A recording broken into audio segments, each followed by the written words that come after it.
We are about 3 weeks away from the first day of school in many districts, so it makes sense that viewers have safety top of mind. Chandel wants to know, why aren't school buses required to have seatbelts? The first seat of the day for your child may be right here on a bus.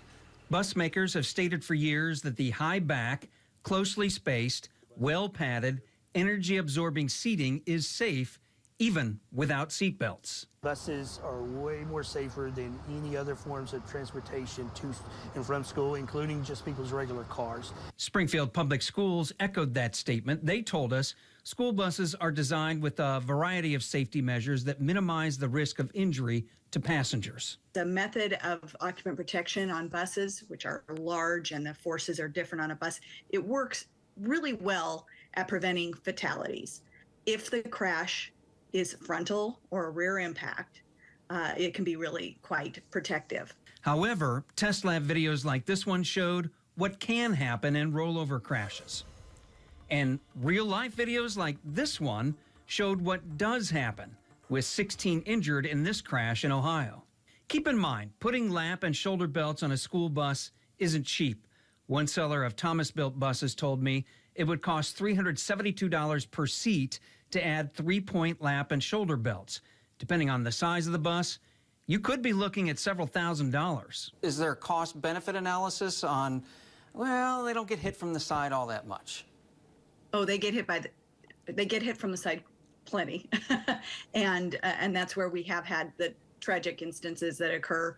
Bluebird is one of the 3 major bus makers in the U.S., and it recently announced that all new buses will come with lap and shoulder belts as standard equipment.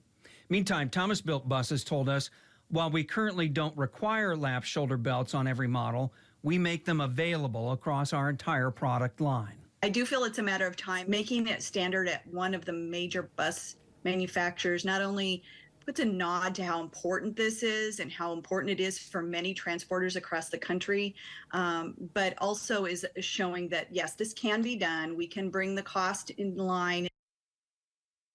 Now, there are only a handful of states with laws about seatbelts on school buses. Arkansas is one of them. In this case, voters have the power to petition their local school board to create a new tax to pay for the seatbelts. The State Department of Education told me, though, it doesn't track whether any district has passed that tax and now requires seatbelts on buses. So to answer the viewer's question, many school buses don't have seatbelts because the current design has long been considered safe, and seatbelts do add cost to the price of a bus. Online, we'll give you details from a study that showed student behavior improved on buses with lap and shoulder belts. We'll also provide the full statements from Springfield Public Schools and the bus makers who responded to our requests for comment.